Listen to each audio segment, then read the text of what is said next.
Ladies and gentlemen of the Joint Assembly and honored guests, I am proud to present to you Mr. Dabo Swinney, the head coach of Clemson University's National Championship football team.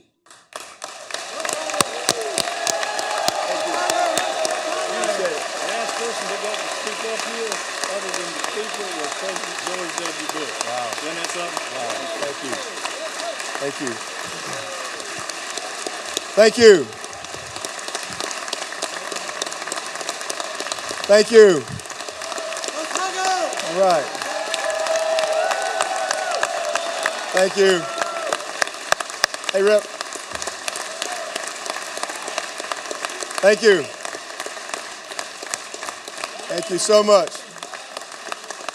First, thank my players that came along, because that's the reason I'm here.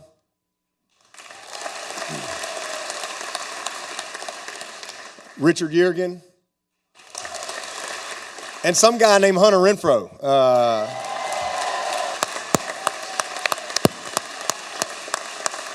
All right, I bet you thought you'd never introduce a Dabo up here. First time for everything.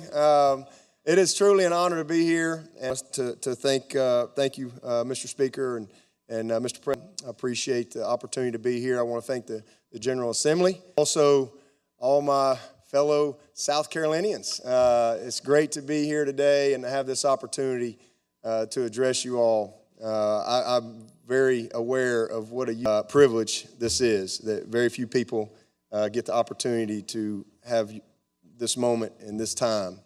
So appreciate it and the recognition and to represent Clemson University and our Tiger football team. So thank you for having me.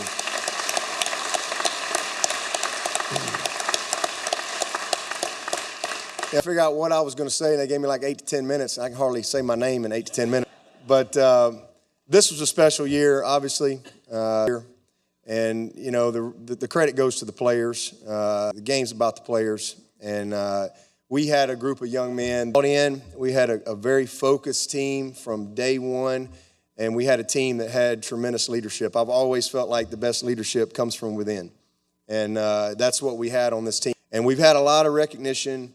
I've traveled all over 15 plus states over the last few weeks, and it's been awesome because I've met a lot of neat people but they were really happy for our team and to be able to share in that joy. Also with our Clemson fans, there's just been a lot of celebration of this team. We had almost 70,000 people show up for a parade. But my message is, yes, I'm so happy for this team, but we didn't win the national championship. We won the national championship starting in 2009. And, when we started this program in 2009, the goal was to build a great program. That was the goal and the vision from day one. And we have not grown weary from trying to do what we felt like was best program. And most importantly, what was best for our players. And we from day one with a few things in mind. First and foremost, to graduate our players. I'm the first college graduate.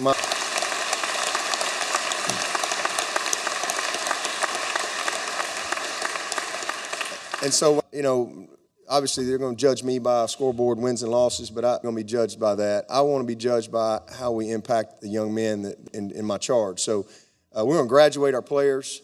We're going to need in life to be successful, discipline, toughness, work ethic, how to be a great teammate, how to get along with somebody you maybe don't lose. All of those things are important. Tools for life. We also wanted to have a program where young men get a great college experience. College it's a great time in your life. And it's a time where you kind of figure it out. And as they figure it out, whatever it is, I want them to have a great experience. I want them to have some fun. I want them to be great ambassadors for our university, for our program, for our state. And that's how we built the program. And then the last thing that we have focused on is we want them to win a championship. And that's the order that we have gone about our business over the last 8 years. Stand before you today as a national champion, I can just tell you,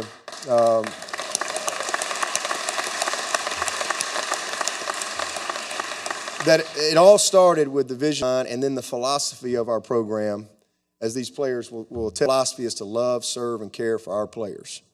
That's the philosophy program. And by doing that, we're going to build championship men that will go on and love and serve and care for their communities, for their families, their wives, their jobs, whatever it may be, to instill in our young men. And I'm very proud of the national championship. And we always say the fun's in the winning. But what is, yes, the fun is in the winning, but how you win matters most. I would rather lose trying to do it right than to win knowing that you didn't.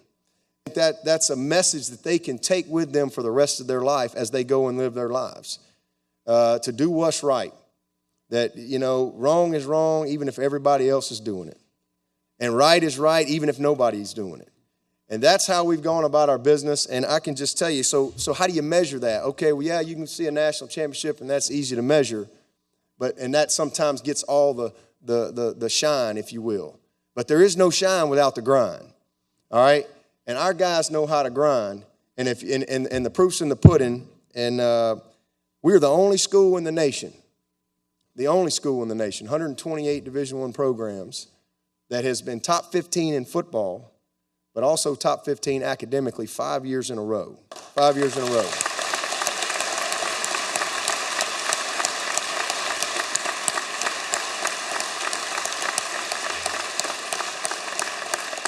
So the vision of our program, the first thing we said is we want to graduate our players.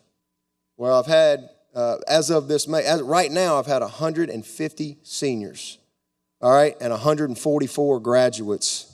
This May, it's going to go to 157 and 151, all right? And those 6 that haven't graduated yet, and I got 10 juniors that came out early that owe me a degree too, that's my scorecard, all right? But how we graduate our players is always going to be how I measure our program. And to put that into perspective for you, we had 103 football players declare early for the NFL draft this year. So when the seasons were over at their respective universities, they said, you know what, I'm going to go to the NFL. And so they declare for the draft. And they leave their schools and their programs. Only 8 of the 103 early have a college education. Only 8. 4 of the 8 are from Clemson. 4.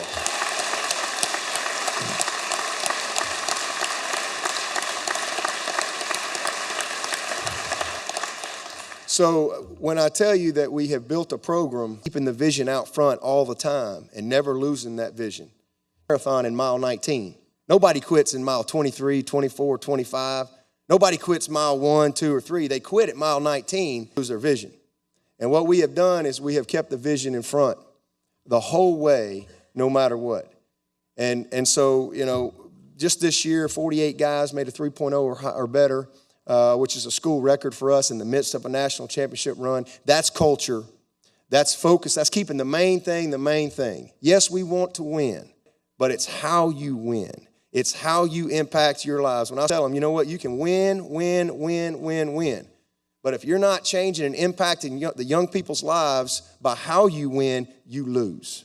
And that is the philosophy of our program. You know what? I'm here today as a football coach, and I'm happy to be here. I'm happy for what I do. And you know what? Football matters. It matters. I tell people all the time, football matters.